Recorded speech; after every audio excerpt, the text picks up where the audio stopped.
Toxic relationships ये किसी के साथ भी हो सकते हैं, लेकिन जब कोई इंसान इसके अंदर जाता है तो उसके लिए बाहर निकलना इतना मुश्किल क्यों होता है? आज इसी के ऊपर बात करेंगे।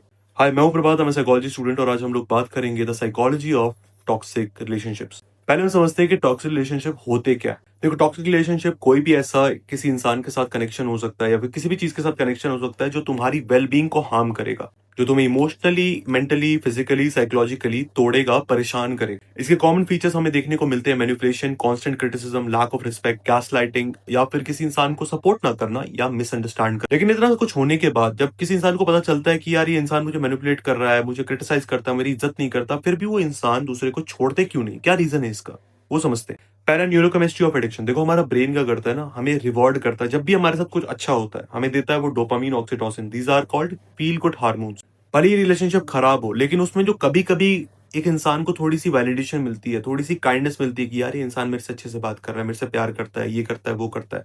वो जो अनप्रिडिक्टेबिलिटी रहती है नेगेटिव या पॉजिटिव इमोशंस की, उसे हम कहते हैं इंटरमिनेंट रीइंफोर्समेंट। वो उस एडिक्शन को मिमिक करती है। हमें जैसे अच्छा हुआ हमारे साथ और हमें डोपामीन, ऑक्सीटोसिन मिला, वैसा ही हमें तब भी लगता है जब कोई इंसान हमें वैलिडेट करता है। भले रिलेशनशिप खराब, और इसी कारण से वो इंसान एडिक्ट हो जाता है। दूसरा रीजन इसका ये हो सकता है low self esteem and need for validation. कई बार ऐसा होता है, काफी लोग रहते हैं जो काफी ज्यादा लो एस्टीम के साथ होते हैं, उनको अपने ऊपर बिल्कुल भी भरोसा नहीं रहता और वो अपने टॉक्सिक पार्टनर के अप्रूवल के ऊपर जिंदा रहते हैं। इनफैक्ट उनका जो सेल्फ वर्थ है वो भी पूरा इरोडेड रहता है, खोखला रहता है, खंडित रहता है, कुछ भी सही नहीं रहता। लाइक काइंड ऑफ वो इंसान एक चलता फिरता खंडर है और उसका जो पार्टनर है वो उसके ऊपर पर्दे लगा रहा है, और आप सभी जानते हैं खंडर पे पर्दे अच्छे नहीं लगते। तीसरा है fear of loneliness and abandonment. काफी सारे ऐसे लोग रहते हैं जिनको डर लगता है कि कहीं उन्हें कोई छोड़ के ना चला जाए, क्योंकि उन्हें लगता है यार मैं नाखुश सही, बट कम से कम मेरे साथ कोई रहे।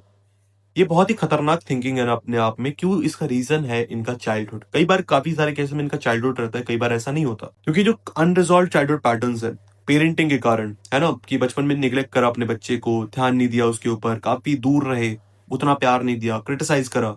ये सारी चीजें किसी भी इंसान के एक्सपेक्टेशन और एक्सेप्टेंस रिलेशनशिप्स में चेंज करता है। और हम इंसानों की आदत रहती है कि हम हमेशा अपनी फेमिलियर बिहेवियर को, जो बिहेवियर हमें ऑलरेडी पता है, हम उसी को रिपीट करते हैं। कि मुझे पता है अच्छा इंसानों से इस तरीके से बात करते हैं तो मैं उसी तरीके से बात करूंगा, मैं अपने आप को चेंज नहीं करूंगा। क्यों? क्योंकि हम सोचते हैं कि वो अनहेल्दी जो पैटर्न्स है, अगर वो हम बार बार रिपीट करें तो शायद इस बार जवाब कुछ नया आएगा। पांचवा रीजन है ट्रॉमा बॉन्डिंग। तो कई बार अब्यूसिव रिलेशनशिप में जो ये ऑल्टरनेटिंग चल रही होती है ना, कि कई बार उन्हें बहुत ज्यादा गंदी तरीके से ट्रीट करा बट कई बार काफी अच्छे तरीके से ट्रीट करा, वो हमारे दिमाग में एक इमोशनल लेकिन अनहेल्दी ट्रॉमा बॉन्ड बना देता है, जिससे बाहर निकलना बड़ा मुश्किल होता है, क्योंकि ब्रेन बहुत ज्यादा कंफ्यूज रहता है कि यार एक इंसान एक तरफ मेरे रिस्पेक्ट नहीं कर रहा, लेकिन दूसरी तरफ ये मेरी बहुत ज्यादा केयर करता है, तो करना क्या चाहिए? ब्रेन को नहीं पता। और and our brain don't like uncertainty, and that's why brain कहता है जहां हो वहीं रहो, because this place is familiar. छठा होता है कि होप फॉर चेंज। कई बार लोग सोच रहे होते हैं यार मे बी ये इंसान बदल जाएगा, मे बी ये समय ठीक हो जाएगा। दूसरा इंसान उनको बार बार वेट करवा रहा है, उन्हें डिसअपॉइंट कर रहा है, उनको अच्छा फील नहीं करा रहा अपने बारे में, बट ये इंसान चेंज नहीं होना चाहते। ये सोचते हैं कि यार अपने आप ठीक हो जाएगा। कई बार ऐसा भी होता है सोशल प्रेशर के कारण या फाइनेंशियल प्रेशर के कारण भी लोग उसमें रहते हैं कि अपने पार्टनर के ऊपर डिपेंड कर रहे होते हैं, अपने माँ बाप के ऊपर डिपेंड कर रहे होते हैं, मान लो। क्योंकि ये सिर्फ टॉक्सिक रिलेशनशिप, हम सिर्फ पार्टनर्स के बारे में बात नहीं कर रहे, हम सारे के बारे में बात करते हैं। तुम्हारा toxic relationship with your family, with your parent, with your like loved one, with your like boss, तुम्हारे टीचर्स के साथ, तुम्हारे दोस्तों के साथ, तुम्हारे बॉयफ्रेंड के साथ, गर्लफ्रेंड के साथ, किसी के साथ भी हो सकता है।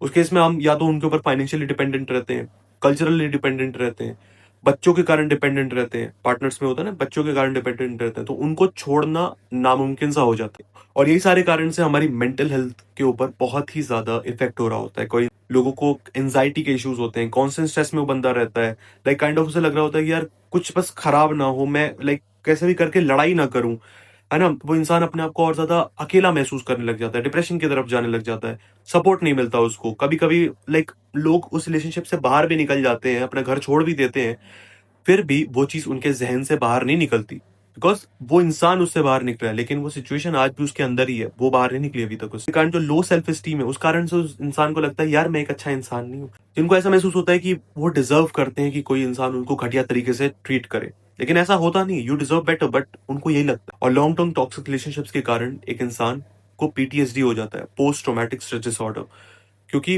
वो बहुत लंबी चलती आ रही है। रात में सपने आना, डरावने सपने आना, रात में डरावने सपने आना, ट्रस्ट इश्यू होना, किसी और इंसान के सामने वो इंसान अपनी कहानी नहीं बताना चाहेगा, अपने बारे में नहीं बताना चाहेगा, किसी को कुछ नहीं बताना चाहेगा, क्योंकि उस इंसान ने इतना कुछ देख लिया है कि उसे लगता है कि यार मुझे इस चीज को फिर से नहीं दोहराना, अपने दिमाग में भी नहीं दोहराना। बिकॉज हम किसी इंसान को अगर कुछ बताते तो हम उस चीज को वापस रिलीव करते हैं, और वो इंसान वो नहीं चाहता उसकी, क्योंकि हालत ही वैसी है, हमें वो समझना पड़ेगा। लेकिन इससे हम बाहर निकले कैसे, इससे हील कैसे करें? तो देखो, मैं ये बताने से पहले आपको बता दूं कि मैं एक साइकोलॉजिस्ट नहीं, I am a psychology student. So मैं आपको जितनी भी चीजें बता रहा हूँ ये सब कुछ एजुकेशनल पर्पज पे बता रहा हूँ। अगर आपको जेन्युइन इशू हो रहा है तो please go to a therapist, या फिर अपने ऊपर ज्यादा ध्यान देना चाहिए। अगर आपको इन टिप्स से कोई फायदा होता है तो जरूर बताओ। पहला, recognise the problem, acceptance is the first step. तुम्हें ये मानना पड़ेगा कि मेरे साथ अभी हो क्या रहा है, तुम्हें समझना पड़ेगा कि ये रिलेशनशिप, ये इंसान मेरे को किस तरीके से ट्रीट कर रहा है, क्या ये अच्छा कर रहा है या क्या ये बुरा कर रहा है। तुम्हें वो सब कुछ को समझना पड़ेगा और अपने आप को ये समझाना पड़ेगा ये इंसान मुझे गलत तरीके से ट्रीट कर रहा है। दूसरा है बिल्ड अ सपोर्ट सिस्टम, चाहे वो दोस्त हो, तुम्हारी फैमिली हो, या फिर एक थेरेपिस्ट हो, उसके पास जाओ, उसको जाके बताओ अपनी कहानी, मेरे साथ ऐसा हो रहा है। Because you don't have to do this all alone. ये तुम कोई अकेली जंग में नहीं बैठे हुए हो कि तुम्हें अकेले ही करना पड़ेगा, नहीं, तुम एक इंसान हो। You required love and support to actually have a good life. चौथा है कि स्ट्रॉन्ग बाउंड्रीज रखो। होता क्या है कि कई बार लोग रिलेशनशिप से बाहर निकल जाते हैं, लेकिन वो इंसान उन्हें फिर से मैनिपुलेट करके फिर लेके आ जाता है, या फिर कोई और इंसान उसी इंसान जैसा इनको फिर से घसीट के लेके चला जाता है। उसी के लिए हमें एक स्ट्रॉन्ग बाउंड्रीज बनानी पड़ेंगे ताकि हम गलती से भी उस घटिया जगह पे वापस ना चले जाए। नेक्स्ट है कि प्रोफेशनल हेल्प, चाहे वो साइकोलॉजिस्ट के पास हो, काउंसलर के पास हो, थेरेपिस्ट के पास हो, जाओ, अपने इमोशंस को प्रोसेस करो, अपने सेल्फ स्टीम को बनाओ, और वापस अपनी लाइफ को ट्रैक पर लेकर आओ। अपने ऊपर ध्यान दो, अपनी नींद पे ध्यान दो, अपनी हॉबीज पे ध्यान दो, अपने आप को याद दिलाओ कि हाँ मुझे एक्सरसाइज करनी चाहिए, मुझे अपनी नींद पे ध्यान देना चाहिए, मुझे एक नई हॉबी लेनी चाहिए, मुझे अपने पुराने दोस्तों को कॉल करना चाहिए। ठीक है, मैं अपना दुखड़ा नहीं सुना रहा, लेकिन कम से कम मैं उनको अपनी लाइफ के बारे में बता सकता हूँ कि मैं कैसे इंप्रूव करने का ट्राई कर रहा हूँ, या फिर मैं उनसे उनकी कहानी जान सकता हूँ, उनकी लाइफ के बारे में जान सकता हूँ। और आखिरी में है रिफ्लेक्ट एंड लर्न। समय लो, एक अपने पैटर्न्स को समझो कि कौन से पैटर्न थे तुम्हारे बिहेवियर में जो तुम्हें उस टॉक्सिसिटी तक लेकर गए थे। कोई तो रीजन रहा होगा ना कि तुम उस इंसान के साथ चले गए। जब तुम्हें शुरुआत में पता चल रहा था कि वो इंसान तुम्हारे लिए सही नहीं है, तो तुम क्यों गए उसके पास? कोई ना कोई तो रीजन होगा। तुम्हें वो रीजन को समझना पड़ेगा, उसमें वक्त लगेगा लेकिन एक दिन जरूर होगा।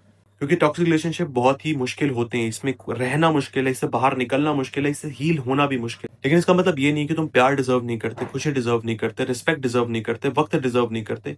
तुम डिजर्व करते हो, तुम ये सब कुछ डिजर्व करते हो, और तुम्हें ये चीज अपने आप को बतानी होगी। सो प्लीज अपना ध्यान रखो। मैं मिलता हूँ किसी और वीडियो में, तब तक के लिए बाय बाय।